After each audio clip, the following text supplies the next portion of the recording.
Hello साथियों, नमस्कार। मैं प्रतीक यादव। मैं आज आपके सामने लेकर आया हूं क्लास 12 केमिस्ट्री चैप्टर 1 ठोस अवस्था। आखिर हम जानेंगे कि ठोस अवस्था होता क्या है, यानी क्या सॉलिड स्टेट होता क्या है। आज इसके बारे में हम पढ़ने वाले हैं।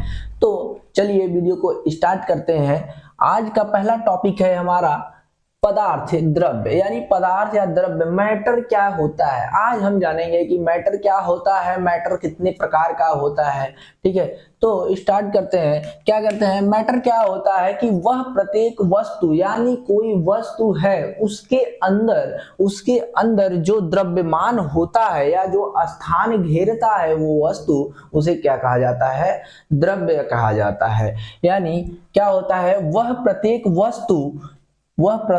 प्रत्येक वस्तु जिसके अंदर द्रव्यमान हो, मतलब कोई भी वस्तु हो उसके अंदर क्या हो, द्रव्यमान हो और द्रव्यमान हो तथा जो स्थान घेरती हो पदार्थ या द्रव्य कहलाता है। यानी कोई भी वस्तु हो उसका द्रव्यमान हो और वो कोई क्षेत्र को घेरता है तो उसे क्या कहा जाता है, उसे द्रव्य या पदार्थ कहा जाता है। यानी मान लो कि ये कोई वस्तु है, इस वस्तु में जो हमारा, इस वस्तु के अंदर जो हमारा द्रव्यमान जो है उसे, और ये जो वस्तु इस स्थान को घेर रहा है तो इसे क्या कहा जाएगा, द्रव्य या पदार्थ कहा जाएगा। ठीक, तो अब क्या करेंगे, अब हम जानेंगे कि ये हमारा जो मैटर होता है ये कितने प्रकार का होता है। आखिर ये मैटर कितने प्रकार का होता है, तो मेरे भाई ये मैटर 3 प्रकार का होता है। कितने प्रकार का होता है, 3 प्रकार का होता है। तो हम यहाँ पर डालेंगे मैटर यानी द्रव्य, मैटर MATTER मैटर हमारा कितने प्रकार का होता है, मैटर हमारा 3 प्रकार का होता है। पहला क्या होता है, ठोस। क्या, ठोस। ठोस यानी क्या, यानी सॉलिड। क्या, सॉलिड। ठीक, सॉलिड। और दूसरा हमारा क्या होता है, दूसरा हमारा क्या होता है, द्रव्य होता है। क्या होता है, द्रव्य होता है। और तीसरा हमारा क्या होता है, भाई, तीसरा हमारा होता है गैस। क्या होता है, गैस। तीसरा हमारा क्या होता है, गैस। अब ध्यान से देखो, ये चीज है गैस। अब देखो, पहला क्या है, ठोस है। दूसरा क्या है, द्रव्य को इंग्लिश में क्या कहते हैं, लिक्विड कहते हैं। क्या कहते हैं, लिक्विड। ILI और QUID, लिक्विड। क्या, लिक्विड। यानी मैटर जो हमारा होता है, यानी द्रव्य या पदार्थ जो हमारा होता है वो 3 प्रकार के होते हैं। कौन कौन से होते हैं, पहला ठोस यानी सॉलिड, और दूसरा द्रव्य यानी लिक्विड, और तीसरा हमारा क्या है, गैस। इन तीनों को हम अब बारी बारी पढ़ने वाले हैं। तो ठीक है, तो पहले आप इसे नोट कीजिए, फिर उसके बाद हम टॉपिक को स्टार्ट करते हैं। सॉलिड क्या होता है, फिर वहां से स्टार्ट करेंगे। तो सबसे पहले आप इसे स्क्रीनशॉट लीजिए।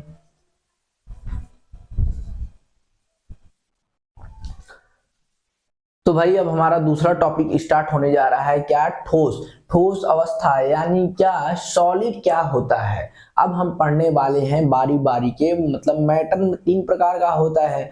अब तीनों प्रकारों को जानेंगे कि क्या क्या होता है। हमारा ठोस, द्रव्य और गैस होता है, तो उनके बारे में बारी बारी हम पढ़ने वाले हैं। तो हमारा पहला क्या है, ठोस यानी सॉलिड क्या होता है, द्रव्य का वह अवस्था जिसका आकार व आयतन, क्या बोल रहा है, द्रव्य का वह अवस्था, यानी द्रव्य हो उसका वह अवस्था जिसका आकार, यानी आकार यानी क्या, कोई भी आकार हो, मतलब वस्तु की बनावट या ढांचा को क्या कहा जाता है, आकार कहा जाता है। वह आयतन क्या होता है, आयतन हमारा होता है कि मान लो कोई भी वस्तु हो, उस वस्तु को रखने में घेरा हुआ स्थान, यानी कोई भी वस्तु हो उसको जहां पर रखते हैं उसमें जो क्षेत्र लगता है उसे क्या कहा जाता है, आयतन कहा जाता है। यानी घेरा हुआ स्थान क्या होता है, आयतन होता है। यानी क्या, द्रव्य का वह अवस्था जिसका आकार व आयतन दोनों क्या हो, निश्चित हो, यानी दोनों फिक्स हो। आकार जो होता है और जो आयतन होता है दोनों क्या हो, फिक्स हो, यानी इसकी ढांचा, बनावट और जो घेरा हुआ स्थान है वो दोनों फिक्स होते हैं ठोस में। ठीक,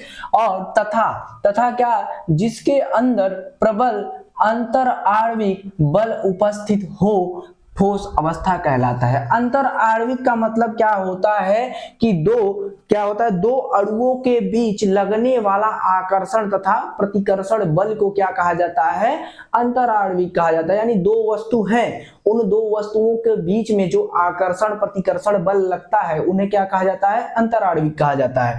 तो वही बोल रहा है कि आकार व आयतन निश्चित हो, फिक्स हो, तथा जिसके अंदर यानी किसके अंदर, ठोस के अंदर, जिसके अंदर प्रबल यानी बल जो होता है अंतर आणविक बल उपस्थित हो, यानी दोनों अणुओं के बीच में जो लगने वाला हमारा आकर्षण प्रतिकर्षण बल होता है वो क्या हो, उपस्थित हो, वह ठोस अवस्था कहलाता है। समझ में आया। द्रव्य का वह अवस्था जिसका आकार व आयतन दोनों निश्चित होते हैं तथा जिसके अंदर प्रबल अंतर आणविक बल उपस्थित हो वह ठोस अवस्था कहलाता है। यह हमारा ठोस अवस्था हो गया। यानी इसमें क्या कह रहा है कि दो चीजें हैं इसमें, जो हमारा आकार और आयतन होता है वो क्या होगा, फिक्स होगा। क्या होगा, फिक्स होगा, और इसके अंदर क्या होगा, अंतर आणविक बल उपस्थित होगा, तो उसे क्या कहा जाएगा, ठोस अवस्था कहा जाएगा। यानी कोई भी वस्तु हो उसके अंदर आकार और आयतन वो क्या हो, फिक्स हो,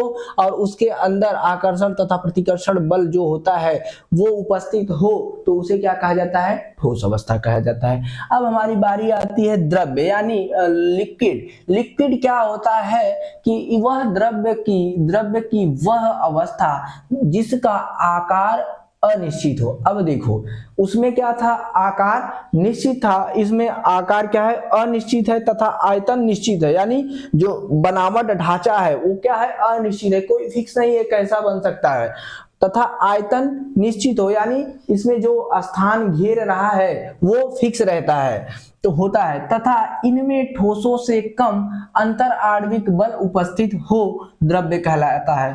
ठीक है, यानी क्या बोल रहा है कि द्रव्य की वह अवस्था जिसका आकार अनिश्चित हो तथा आयतन निश्चित हो, यानी इसका आकार अनिश्चित हो और आयतन निश्चित हो, तो तथा क्या, ठोसों से कम, यानी जो ठोस होता है उसमें उससे कम अंतर आणविक बल उपस्थित हो द्रव्य कहलाता है, द्रव्य अवस्था कहलाता है।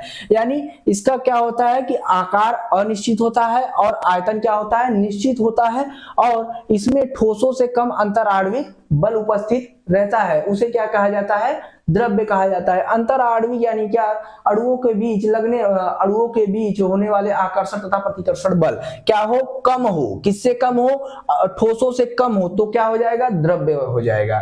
ठीक, ये हमारा समझ में आया।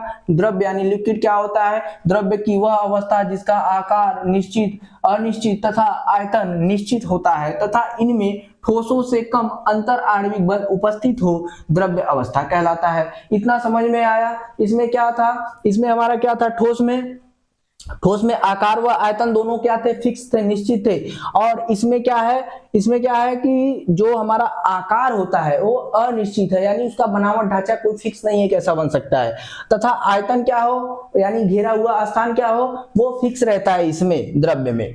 ठीक, और तथा क्या, ठोसों से जो अंतर आणविक बल होता है उसमें द्रव्य में क्या होता है, ये ठोसों से कम होता है, ठोसों से कम होता है, तो क्या हो जाएगा, द्रव्य अवस्था हो जाएगा।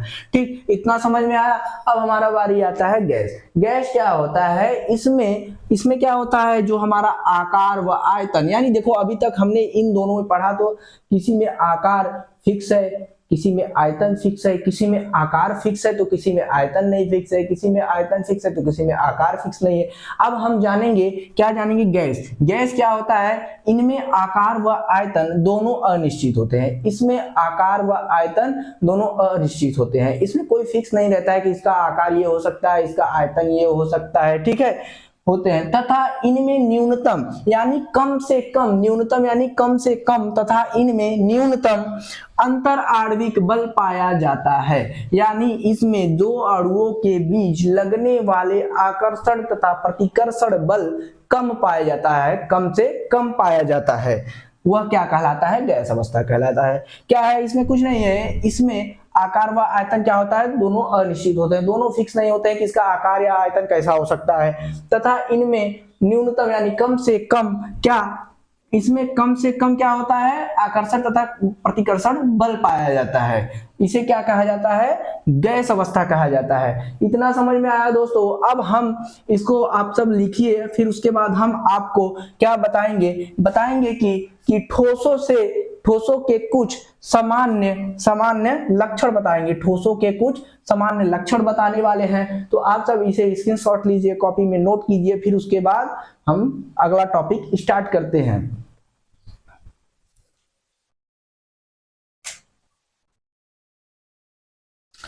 तो भाई अब हमारा दूसरा टॉपिक स्टार्ट होने जा रहा है, ठोसों के कुछ सामान्य लक्षण। यानी ठोसों के हम कुछ सामान्य लक्षण के बारे में पढ़ेंगे। अब क्या होते हैं ठोसों के सामान्य लक्षण, अब जानना है हमें। तो अभी तक तो जितना पढ़ाया गया है उतना तो समझ में आ ही गया होगा आपको। तो उसके आगे अब बढ़ते हैं। क्या करते हैं, मान लो क्या है ठोसों के कुछ सामान्य लक्षण। ठोसों के कुछ सामान्य लक्षण क्या क्या हो सकते हैं, जैसे में क्या होता है हमारा, एक होता है ठोसों का आकार व आयतन क्या होता है, फिक्स होता है। ये तो हमने पढ़ चुका है। यानी ठोसों के जो आकार व आयतन होता है वो क्या होता है, निश्चित होता है। उसके बाद हमारा दूसरा है इनके मध्य यानी ठोसों के बीच प्रबल अंतर आणविक बल उपस्थित रहता है। ये भी हमने जान लिया कि इनके बीच में अंतर आणविक बल भी उपस्थित रहता है। तो फिर उसके बाद आगे हमारा क्या है, अंतर आणविक यानी क्या, दो अणुओं के बीच लगने वाले आकर्षण तथा प्रतिकर्षण बल भी उपस्थित रहता है। यही मतलब है कहने का। और तीसरा क्या है, प्रबल आकर्षण बल के कारण ठोस क्या होता है, प्रबल आकर्षण बल के कारण ठोस असंपीडय होते हैं। असंपीडय मतलब क्या होता है, किसी जो भी हो उसे दबाया न जा सके। क्या हो जाए, दबाया न जा सके, यानी सिकुड़ न जाए, उसे क्या कहा जाता है, संपीडय। यानी दबाया न जा सके और वह सिकुड़ न जाए, इसे क्या कहा जाता है, असंपीडय कहा जाता है। तो ठीक, अगला हमारा क्या है, इनमें क्या होता है, सॉरी इसमें विसरण रहेगा यहाँ पर।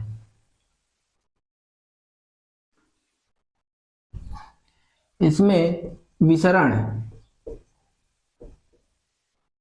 मतलब क्या होता है, कोई भी अणु हो वो अधिक सांद्रता से कम सांद्रता की ओर गति करती है। यानी कोई भी अणु हो वो अधिक सांद्रता से कम सांद्रता की ओर गति करती है, उसे क्या कहा जाता है, विसरण कहा जाता है। तो इनमें विसरण का गुण नहीं पाया जाता है। ठोसों में विसरण का गुण नहीं पाया जाता है।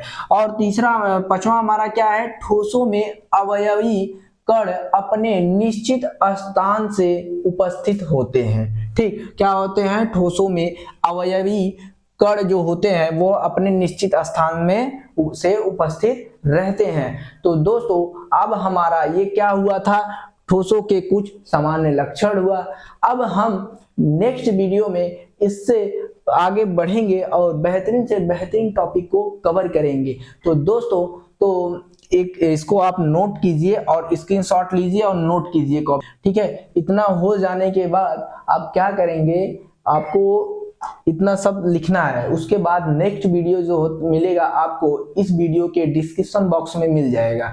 और वीडियो को अगर अच्छा लगा हो तो वीडियो को लाइक करें, चैनल को सब्सक्राइब करें और फिर उसके बाद इस वीडियो को अपने दोस्तों के साथ भी शेयर करें। तो ठीक है दोस्तों, मिलते हैं नेक्स्ट वीडियो में और जय हिंद।